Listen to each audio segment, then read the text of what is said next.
David Futransky, Senior Director of Institutional Advancement at Evanston Township High School, and a member of the class of 1969 at ETHS. And I'm here to welcome you to the 7th edition of Coming Together. When we started these, we had no idea how many we would do or what they would look like, but it's becoming a monthly project. It appears live or available live on the third Wednesday of the month at 5 p.m. Central Time.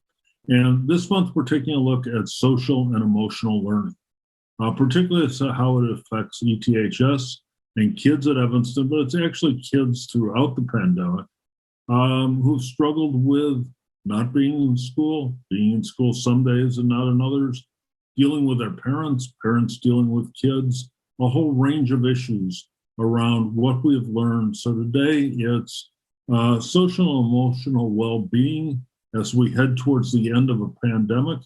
Our host, our moderator today is Taya Kinzie.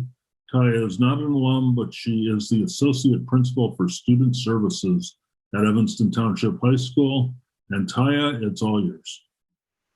Hi, my name is Taya Kinzie, and I'm the Associate Principal for Student Services at Evanston Township High School. And I have the pleasure to be here with three amazing professionals who've worn many hats, as have I in the mental health profession world. Myself having been a social worker as well as a dean and understanding the importance that our entire school places on social emotional learning and on well-being. So we're really pleased to be joined by some tremendous alumni. And I'm going to ask them to introduce themselves and tell us a little bit about themselves and how they identify and what they do now. So Jude, we're going to start with you. Could you introduce yourself? Tell us how you identify and what you do. Thank you, Taya. It's great to be here. My name is Jude Laude. I am from the class of 84, proud wild kid. And I'm currently the Director of Programs at the Youth Job Center. And I'm also an outgoing District 202 school board member and a father of a husband and a father of 4. Awesome. Thank you. Araceli. Hi, I'm Araceli Conchola. I'm the current department chair for student services. So I support all of our ETHS counselors, social workers, psychologists, nurses, and academic intervention team. I am a proud ETHS grad, obviously, of class of 95. I started out working as a social worker for YOU, then the city of Evanston, and then ETHS. So I'm a former social worker at ETHS and now department chair, and I'm a proud mom of 2 girls. Thank you so much. Pam. Hi, I'm Pam Katz. I'm a proud graduate of 1990. And I started off my career, I'm an LCSW, licensed clinical social worker, started off my career as a school social worker and transitioned full-time into private practice after 15 years being in schools. I work primarily with adolescents and adults. I specialize in treatment of anxiety, depression, ADHD, body-focused repetitive behaviors. And I serve on several boards, both statewide, local-wise, as well as on an international board, all focused on meeting individual needs of social workers. Thank you so much. It says a lot about the many ways that mental health professionals kind of permeate all areas of our world and our careers and professions. So thank you. So I'm going to ask the next question is, as we consider the last 14 months, can you tell us a little bit about what pieces of your jobs have remained the same and what parts have changed as you consider the last 14 months? Jude, if you could start us off. Sure. So I just recently made a transition from being in schools most of my career to workforce development. And when we first experienced COVID, I was actually still in schools as a high school counselor. And, a lot of disparities that existed before the era of COVID really were highlighted during the crisis and continue to be. And whether it be the tech divide that existed in certain communities, in Black and Brown communities before this happened. So going virtual, I was at CPS at the time, so it was a challenge to ensure that everyone had devices and everyone had access and connectivity. And then, there's other challenges and barriers like food insecurity, students who are in transitional living situations. But one common thread that I found throughout, as whether it was being in schools as a high school counselor and now helping to direct and manage programs in workforce development for young folks, it was the relationship piece. Because oftentimes when people are in crisis situations and they feel vulnerable, it's not easy to always open up. And I've found that to be a common thread that in the process of being supportive, we can't underestimate that element of it, which is building relationships with those that we are trying to support and help. I don't know if I answered your question. Absolutely. Yeah. Thank you. That was great. And then the relationships are so key. Yeah. So thank you. Araceli, can you tell us a little bit about what parts of your work have remained the same over the last 14 months and what pieces have changed? Well, I think anyone who, Jude, you've being in education as well, I think anyone knows that the past year for any of us who were in education or are in education has been such a difficult year. But the one thing that I feel like has stayed the same is our commitment to students. I think we asked our teaching staff, our mental health staff, everyone in our building to majorly do some pivoting, right? And just rethink how they teach, rethink how they provide services. So the commitment to making sure that was happening stayed the same. Our staff were like, okay, how are we going to do this, right? And they were quick, when it happened in the spring, they were really quick. The turnaround, the time that it took for them to plan, I was like, surprised, but not surprised because our staff are so committed to supporting students. So I think that really stayed the same. I think what has definitely changed in the last 14 months is specifically how we do our jobs. Having to flip everything to become more remote, obviously virtually, our staff learning how to teach classes remotely, our staff learning how to provide individual and group counseling remotely, rethinking lessons and mental health counseling lessons. Our counselors, we thought, had to rethink their entire counseling program differently and how they support students, creating their post-high school plan. So all of that happened. And our staff did it, they rose to the challenge. So I think that is definitely something that I can't believe. I'm like, wow, we did this in a year. And it was like, quick. Thank you. So many moments of pivoting, yet sustaining, right? The commitment. And yes, I agree on the wow. There aren't a lot of words about how impressive everyone has been able to just really show that full force. So Pam, you're next. Much like what Araceli and Jude have already said, a lot of changes. The continuous piece has been, I've been able to continue to service clients. Unfortunately, what has changed has been the world of telehealth. And that has had its pros and cons. What's been great about telehealth has been the fact that more people are able to access services, especially from various areas of Illinois who maybe couldn't access them before. The downside has been that not having that person in my office in front of me, I miss out on a lot of body language and a lot of connection in that respect. I've definitely seen an increase in people reaching out, increase in depression, anxiety, body-focused repetitive behaviors, self-harm behaviors. And it's enabled people to access more services with telehealth. But there are so many of us clinicians right now that we are full and have waiting lists. And so that's been a problem that I've seen as well.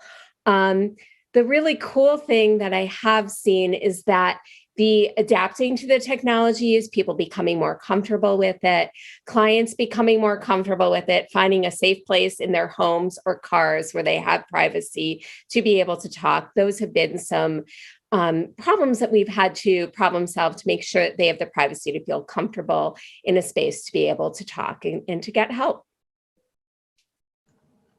That's awesome. Seeing the strengths in the midst of like the crisis is so phenomenal. And it's interesting, the threads of what you all were already speaking to around accessing resources, around all of us pivoting. I know the balls of our feet hurt. I always say that, like they really hurt right now, but it's been so worth it. And the creative ways that people have been able to help people ask for help. Like you were saying, Jude, too, it's hard to help people learn to ask for help. It's hard for all of us to do the same. So thank you. So you've spoken to pieces of how things have really changed around the pandemic. And as we think about the last 14 months around the racial injustices that have really been highlighted across our nation, unfortunately are not new. Wanted to check in if you have anything to add about what pieces of your job have changed as those racial injustices have been lifted more by the media. And we think about that intersection around mental health and the impact on students and families as well. Jude, would you start us off? Sure. I think that increasingly safe spaces, there's more of an intentional effort to create safe spaces across the communities that we live in and in all sectors of our communities. We do have a long way to go, but we do realize that there needs to be equity in the exercise of voice and for those who are marginalized to be able to exercise a level of self-determination. And that's what we see a lot of. And these challenges have been generational, but they're coming to a head in another way in this generation and in this time. And I think that it's really critical that we listen to the voices of our young people.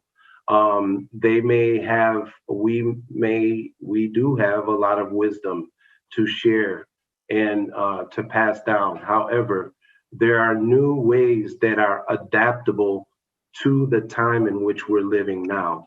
I mean, just what we've been talking about, as it relates to the virtual reality of things now, the transfer of information being much more rapid, but then there's a challenge to decipher what is true, what is not. And, so helping this generation to being supportive as they navigate these questions and come about with their own answers with our support.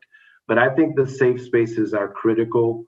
Here at the Youth Job Center, we've embarked on an equity initiative here at our organization, looking at diversity, equity, and inclusion as it relates to how we do our business internally and how we work in partnerships and advance that cause, even with those who are outside of our organization.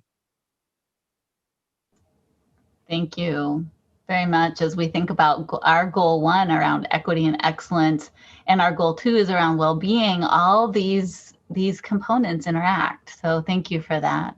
Araceli? I think any of us who are in education, I think it's going to be important for us to understand that addressing or any of the work that we do needs to address not only the racial injustices that are happening in our community and in our country, but also the historical and systemic racism that has always existed in institutions, right? I think that's one of the things that I'm so proud of what ETHS has done is that it's at the forefront. It's always, at least, in conversations and meetings, we're always having to talk about what does race have to do with this? Anytime we are thinking of something.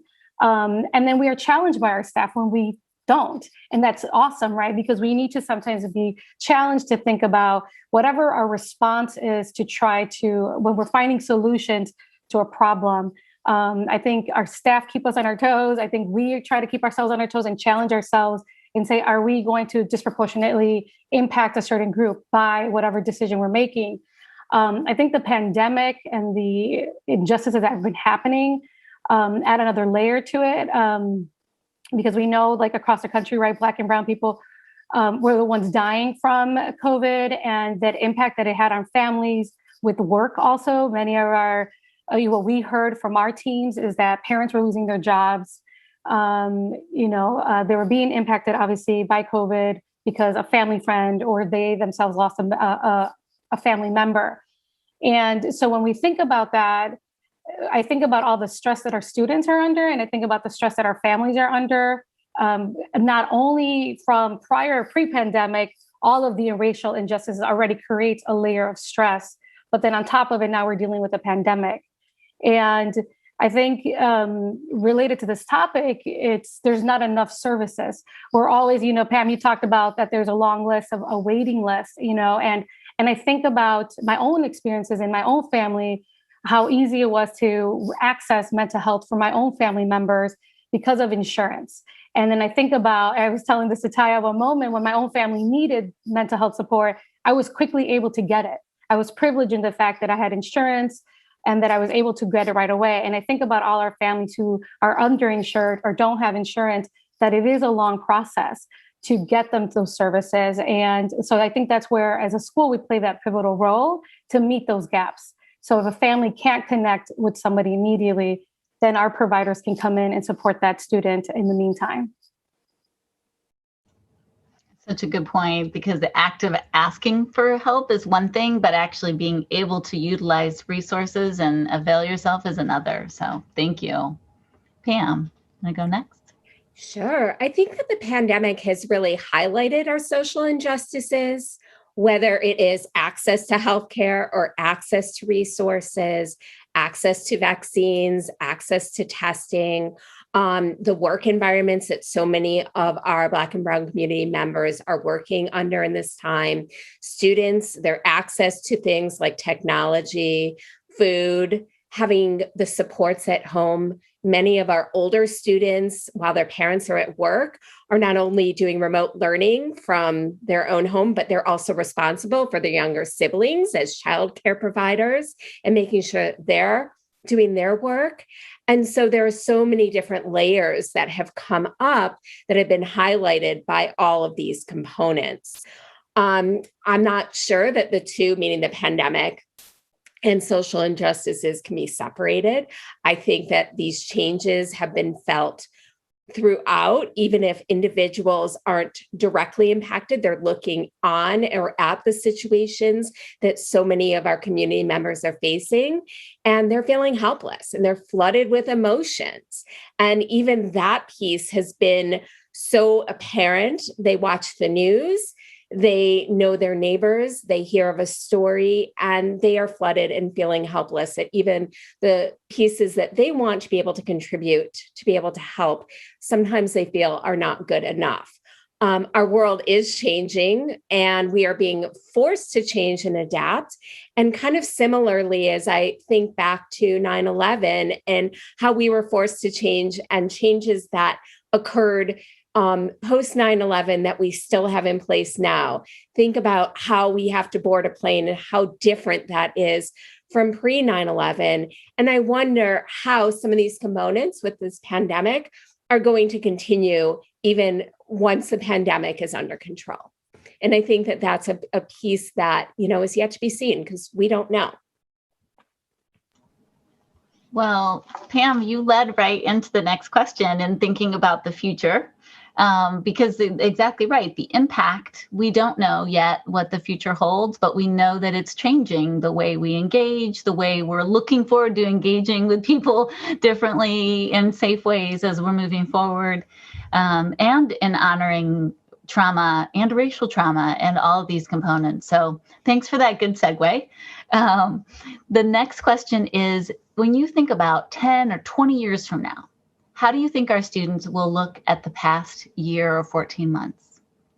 Jude, you want to start us off? Wow, that's a loaded one. There's so much, but just to touch on just this end of things, I think that we're living in a time, and they're growing and developing in a time where there's so many different layers that they have to deal with. There's the ongoing trauma that is absorbed, whether it's through social media, other types of media, and living in their daily lives, where we do have to have programs and initiatives and efforts that deal with diversity, equity, and inclusion because of the reality of what some folks face on a daily basis, which also can cause an accumulation of trauma. Yet within that time, I think that they're going to see that this was a time with enormous possibility, filled with enormous possibility.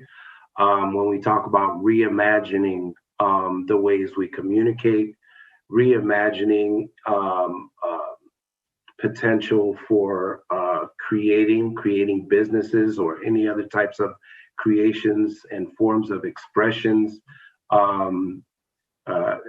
These things are like being developed as we speak more and more, because these are modes of communication that it's a necessity now. So ways are being invented, just like they say, necessity is the mother of invention. So although it's a really challenging time, I think that our young people have demonstrated through fighting for social justice and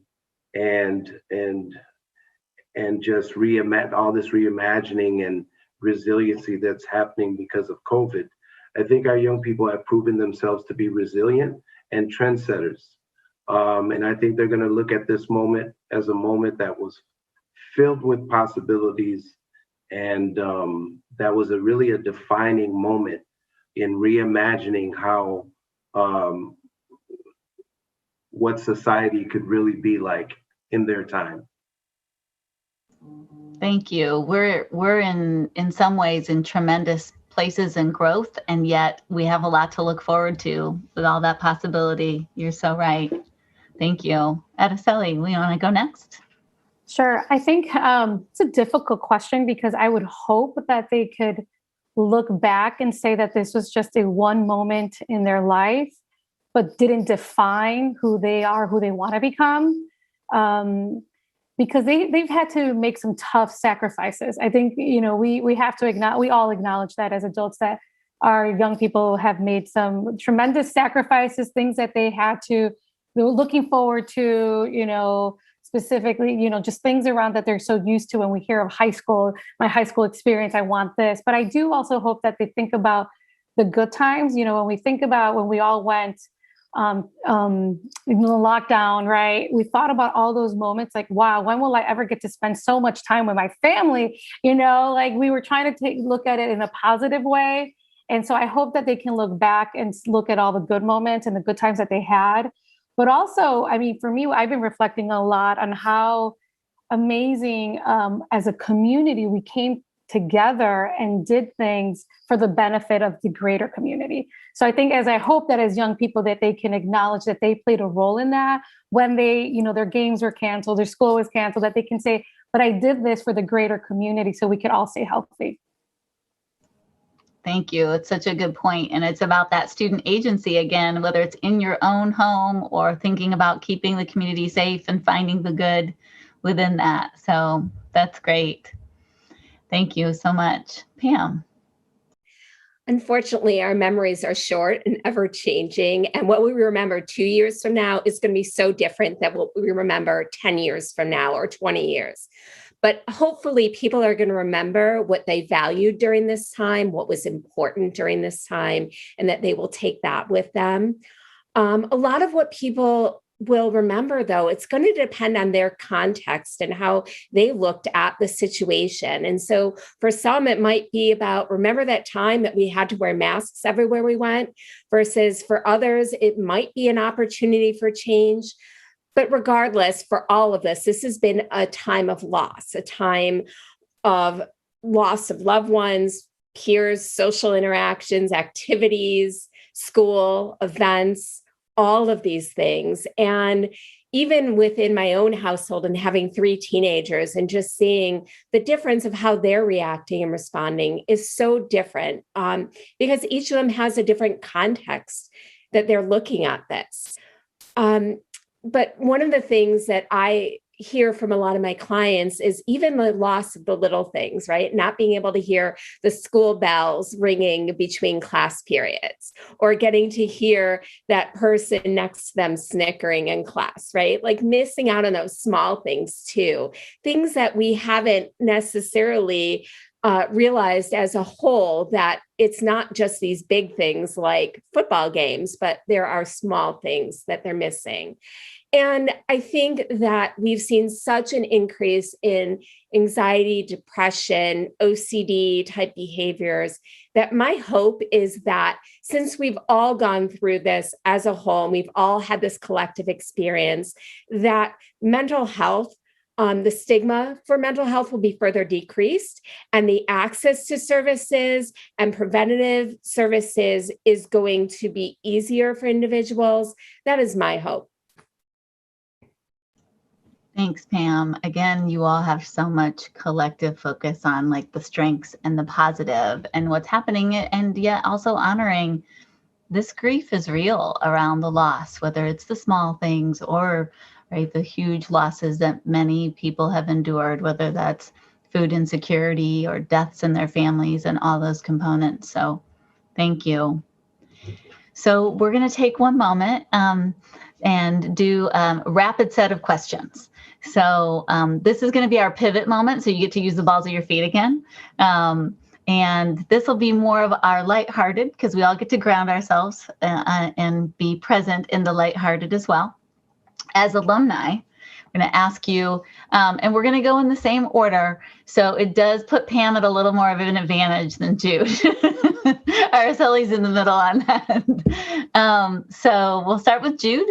And I'm just going to ask you these sets of questions. You don't really get to pause. You get to say the first thing that comes to your mind. Okay? All right. Here we go. I have to unmute. That does mean you have to unmute. All right. Are you ready?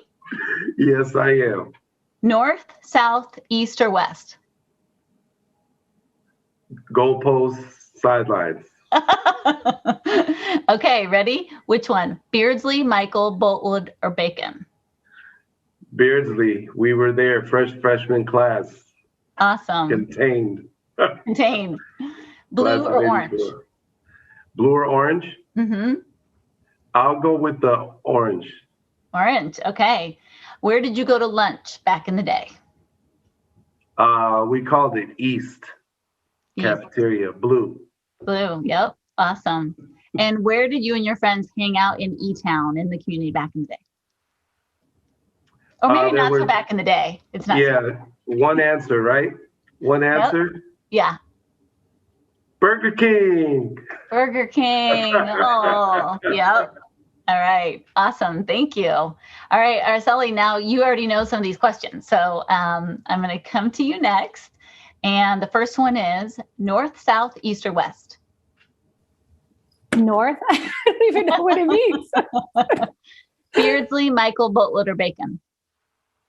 I just know them now by north. So that was Beardsley, Student Center. There we go. Beardsley, yep. There you go. Perfect. That shows how quickly you've pivoted to our new naming, right?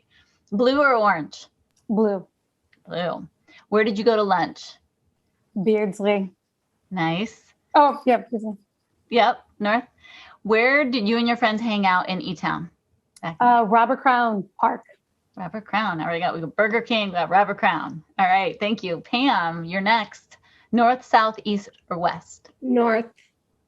Awesome. And Beardsley, Michael, Boltwood, or Bacon? I think Michael. Awesome. Blue or orange? Blue. Okay, we got some blues going. Where did you go to lunch? I think we ate in Michael cafeteria. Awesome. And where did you and your friends hang out? Downtown Evanston. Okay, look at the variability. We got some similar answers and some variability here. Thank you for indulging us in a little bit of the grounding moment, thinking about your identities as alumni. We're going to switch back to kind of talking about mental health, but part of mental health does mean also finding the joy and the silliness in everything too. So thank you.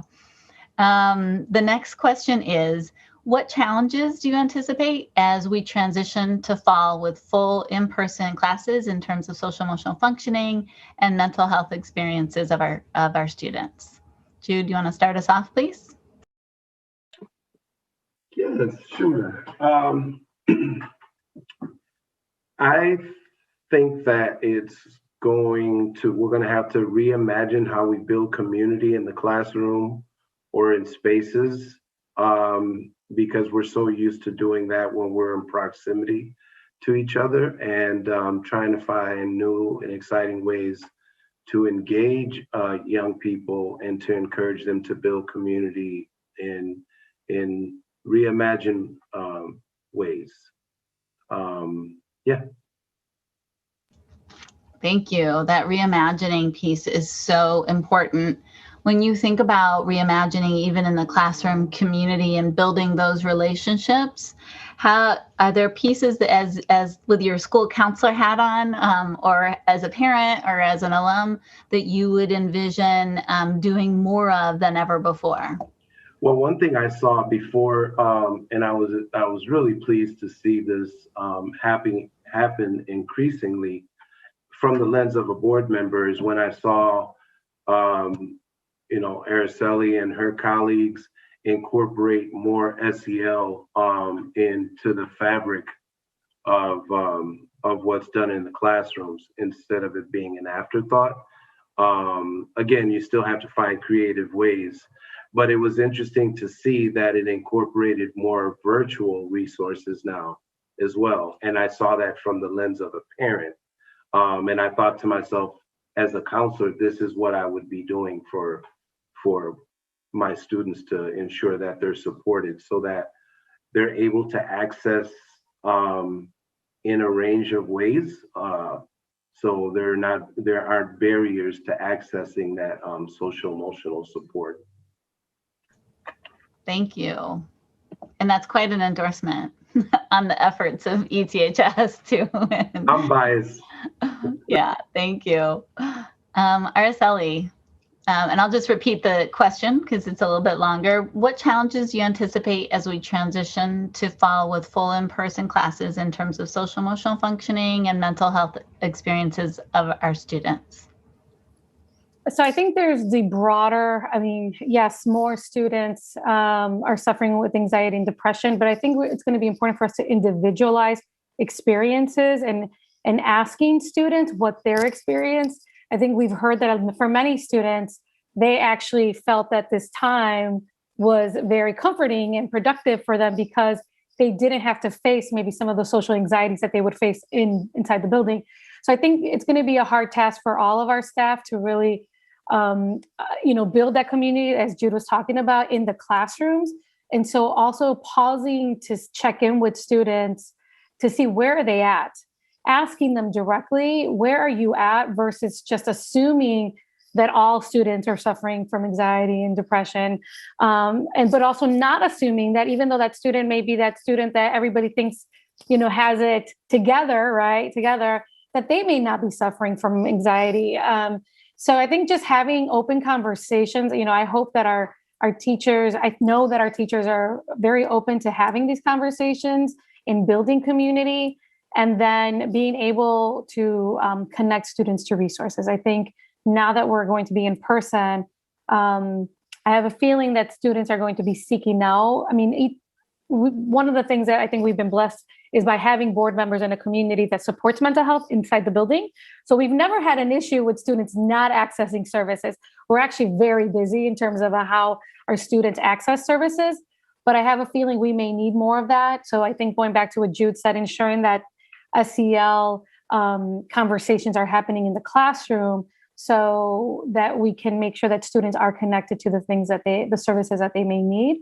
But just, I want to also say that students are going to have to get adjusted and used to being back in the building. Even for me, being back in the building for a few weeks, it was an adjustment, right? Getting up, getting ready, getting my routine set. I think we're going to have a lot of students I think they're going to be excited, but I think some of them are going to probably trying to get back into their routine is going to be hard for them. Those are all good points around routine and structure and how we're thinking about just even, the connection to resources and also the conversations like you both were saying, and thinking about SEL as something that we do as something how we engage, not a what per program, and yet still using those resources. So that's tremendous. And I think you're completely right. Summer is one time when we get off track with resources. And then, we are then adjusting after 14 months. Some people may not have even come into the building and have chosen not to. So it's a good point. Pam, will you go next? Should I read the question again? You got it. Okay.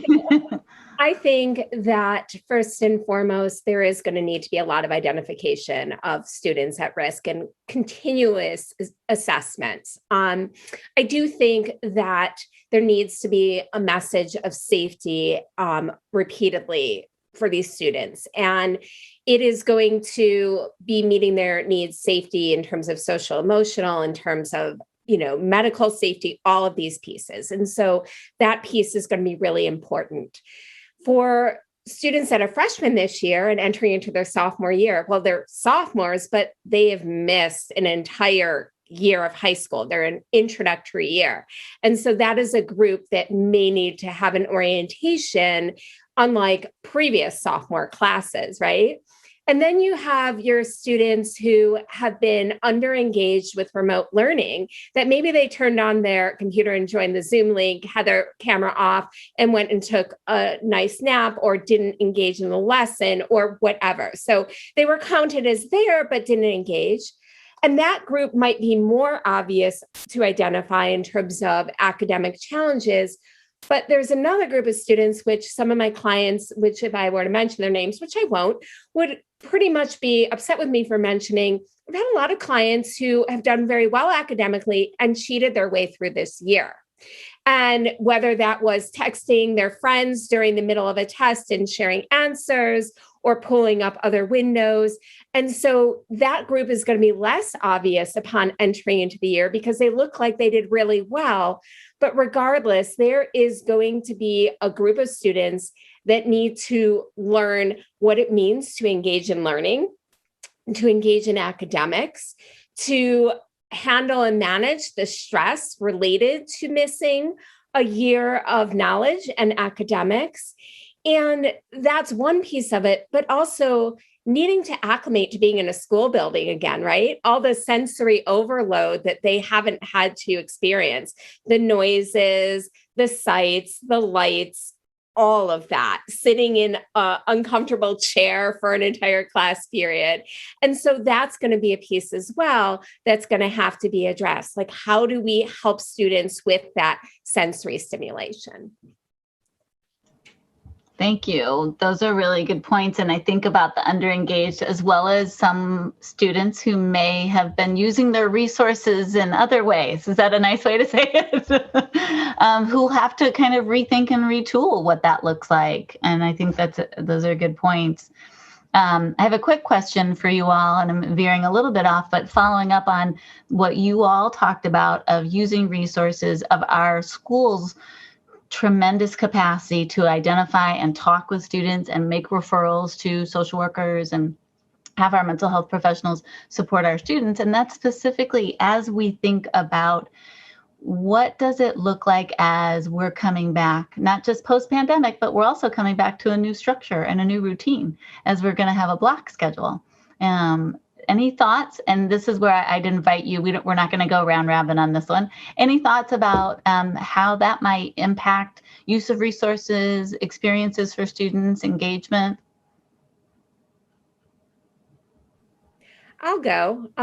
Speaking of, as a parent of kids who have attended a high school that has always been a block schedule, part of it is making it normalized, right? This is what we do. This is how we do it. And kids adapt very quickly. I think that they adapt faster than we think. Being able to provide them with strategies and tools for, okay, so you don't have this class again for 2 days. How are you going to structure your homework? Because that piece is going to be a shift for many of them. There are also going to be components in terms of how do they structure their lunchtime, their lunch periods. The other aspect as well for some of these kids is going to be knowing where the resources are, when their teachers are available, because suddenly their teachers are available during blocks and not necessarily during an open period that they have. So being able to know how to access those resources. I will say, upon leaving high school, my daughter, who's a freshman in college, has said that having a block schedule was a blessing because all of her friends had to adapt in college to an hour-long class. And she's like, I'm rocking this. My classes have been 80 minutes since 6th grade. So some of it, there is an advantage. That's great to hear all the positives and thinking about like the using of the tools. And you didn't say it this way. We know neuroplasticity is a strength, and that, like you said, sometimes students adapt more quickly. You didn't say than adults, but sometimes it's true that they adapt more quickly than we do. So any final thoughts on the question of adapting to hybrid? I agree. I agree with Pam. Exactly. I think our young people are going to be like, oh, okay, we can do this. I do think it's going to take a community effort, meaning the partnership between the school and parents and students to ensure that all their needs are being met as we transition. I think that's important. We all play a role in that. So parents at home helping students adapt to it, whatever that may be. And then for us also to providing services and supports for maybe families who don't have those resources and services. So I think it's just a partnership, and we all have to just make sure we're communicating, I think, about everything that we are doing and that we have available.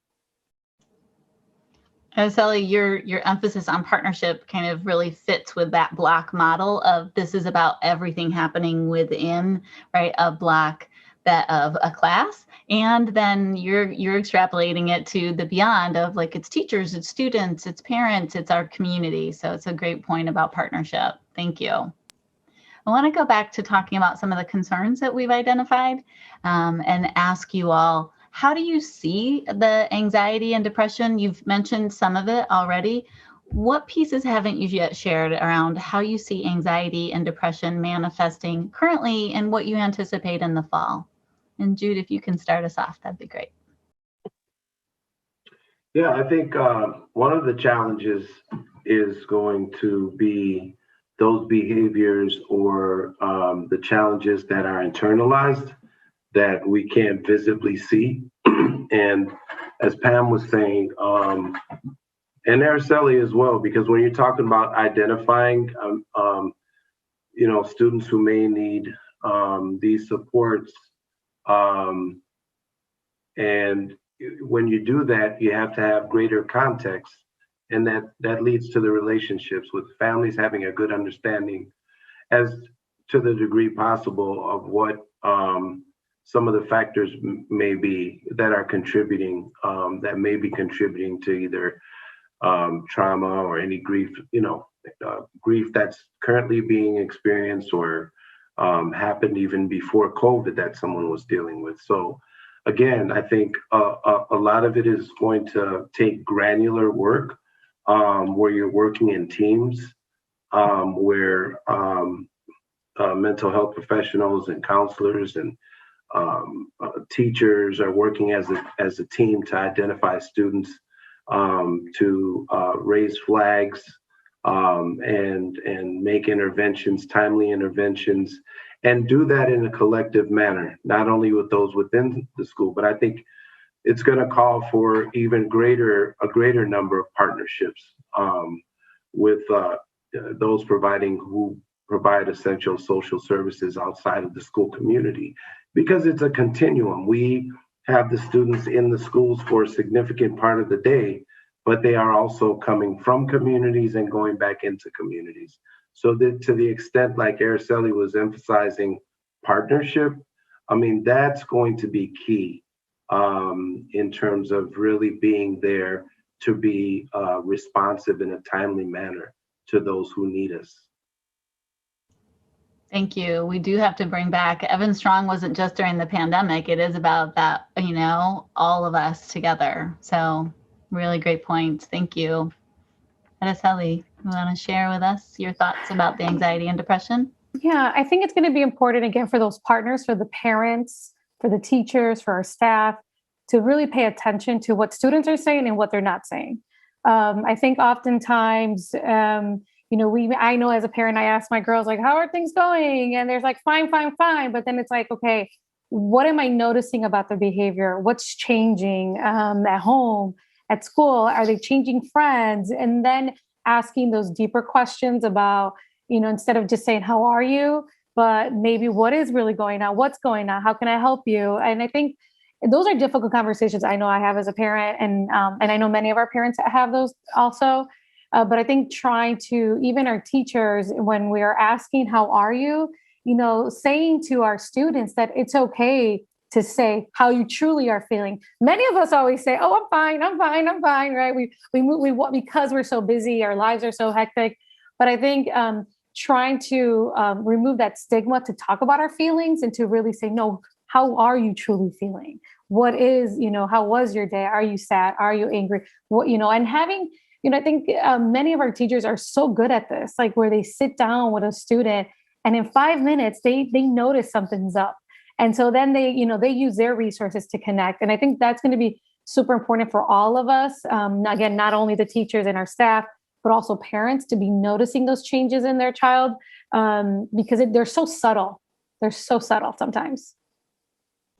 It's such a good point about the subtleties and how we have to really attune ourselves, right? Both to our own reactions and to the students and our own children. I say that as a parent of teenagers as well. So I have a lot of empathy for parents of teenagers. So it's a really, really good point. Thank you. Pam, what would you like to add here? Well, as we've said, increase of anxiety, increase of social anxiety, and strangely enough, something I haven't seen a lot of in the past, but definitely seeing now, separation anxiety in teens, afraid to leave their houses, right? And so we've seen a lot of avoidance, and this needs to be addressed head on by the school, by the community, by parents, by everybody, and being able to give kids the skills for how they can manage these feelings. I also think that we don't know exactly what the fall is going to look like. And a lot of kids are very eager to get back to school and for things to be normal. And a concern that I have is the narrative in their head of what school is going to look like may not match the reality. And so being able to prepare kids for disappointment and teaching them to manage that disappointment. And this, I think, is also about acceptance. And what I mean by that is a lot of loss, a lot of change, a lot of grief, but consider what it is that you have in your life now and how you can't change the past, but you can set a path forward. And how do you want to design that? And through that, a lot of psychological flexibility, the ability to stay in contact with the present moment, being aware of what your unpleasant thoughts are, your unpleasant feelings, your body's sensations, choosing behaviors based on a situation and based on your own personal values, what's important to you. And basically, to that extent, it is in which a person can cope and change with the situation. And so that's where I see a lot of work being done with kids, with parents, with staff, with community. It all comes back to how are we all going to grow and change together? Thank you, Pam. I feel like within that, each of you has offered advice and suggestions as well. So that's tremendous. I wish we had about 30 more minutes because we have a lot more questions and there's so much to talk about, both in balancing hope and how we are creating spaces for ourselves as the adults in our young people's lives, but also staying attuned. So with that said, I'm going to ask you two last quick questions. And if you could just offer some quicker answers on this since we don't have a lot of time. You all have spoken to resilience already and the strengths that you've seen. Can you offer one or two ways that you've seen resilience shine through our youth in the last 15, 14 months? Jude, you want to start us off? Being cooped up in the house, isolation. I mean, it's just, I'm amazed at the ability of these young folks to continue learning in such circumstances. And I'll keep it there. That's the main one that comes to mind. Yeah, I feel like there's a hashtag truth in that right there. Thank you. Araceli? Just like Jude, they got it done. I mean, like, I don't think we knew I think all of us, when we were planning, I think we thought, oh, we're maybe back in the fall, right? But the fact that it just kept going, our students got it done and our staff got it done. I think that shows that brilliance and resiliency that, you know, even though they struggled, right? We're struggling all as we go along and every day has been difficult. But the fact that they got it done, I think, shows that immense resilience that they have. Okay, so our alumni doing a lot of hashtags here. Got it done. I love it. Thank you. Pam? I think that a lot of kids and families have been realizing their values, what's important to them. And I think that they've come up with a lot of really creative ways to connect, and they have developed some new hobbies in the process too. Awesome. More strengths around, you know, but the creativity and the possibility. So as we round this out for our conversation, the last question is, what couple pieces of advice that you might have to give to parents, to teachers, as we move to full in-person classes in the fall? Jude, you want to start us off? Yeah, I would say continue to be inclusive and create environments where everyone is valued, feels comfortable, feels empowered to lift up their voices, because this will move to another phase, and let us not forget to continue to reimagine a better society. That's where I would leave it. Thank you. We definitely can't forget, and we have to look forward and stay focused on that. Thank you. Araceli? So my advice would be as a parent, because I had to remind myself of this throughout the year, that what really matters. You know, just fighting with my daughter every day to get on her Zoom call when she was just so frustrated with the way, you know, school was happening versus her mental health mattered more. So I think my advice for parents would be to be patient, to really think about, in the grand scheme of things, what matters in that moment. And sometimes fighting and arguing with a student, your child, isn't worth it. So going for a walk may be best versus trying, like, you got to do your homework. You got to do your homework. So I learned that a lot. I had to be reminded that a lot. And so it was hard for me because I wanted them to do well academically. But I had to get rid of that narrative of like, oh my God, they're going to fall apart if they don't do X, Y, and Z. Or they'll never be able to go to college or reach their post-high school goal, whatever it may be. I had to stop myself a lot of times this year to say, breathe and it will be okay. Yes, and that patience and balance and that disruption. There's been, you know, such a trending word around disrupting systems that, you know, all of us need that reminder about how we're disrupting our own, you know, cycles of behavior too. So thank you for that. Pam? I think I would start with, don't assume that you know what your kid is thinking and feeling. Ask, listen, validate, validate, validate. Be open to whatever they're sharing with you. Be curious, ask follow-up questions, engage with them. And I think that being able to provide empathy with a message of hope combined with a sense of agency. In other words, being able to say, I know that today was hard. How did you manage? Putting it back to them in terms of asking them, what did they do to cope? How did they instill their own skills into the day to help them make it through it, and let them shine? That's fantastic. And as you all were answering the last question about advice, it made me think about each of you has really intense jobs, right? As you continue to focus on mental health, whether it's supporting other staff or employees or families or students. And so as you were talking, I realized, well, you all may have had a really difficult day as well. And you still showed up and you got it done right here. So thank you, because I think the messages that you all are sending really can lend a lot to how we all move forward. So thank you all and have a great evening. Again, we have an amazing production, amazing conversation among ETHS alums. I want to thank both Taya Kinzie, who is our moderator, Araceli Conchola from the class of 1995, Jude Laude from the class of 1984, and Pam Stein-Katz from the class of 1990. They all did a wonderful job of helping us understand the importance of relationships, the issues that kids have faced over the last 14 months, and some of the lessons we've learned from that, and also some advice as we head back to school in August, which is really right around the corner. Within 90 days, school will be starting up for the 2021-22 school year at ETHS.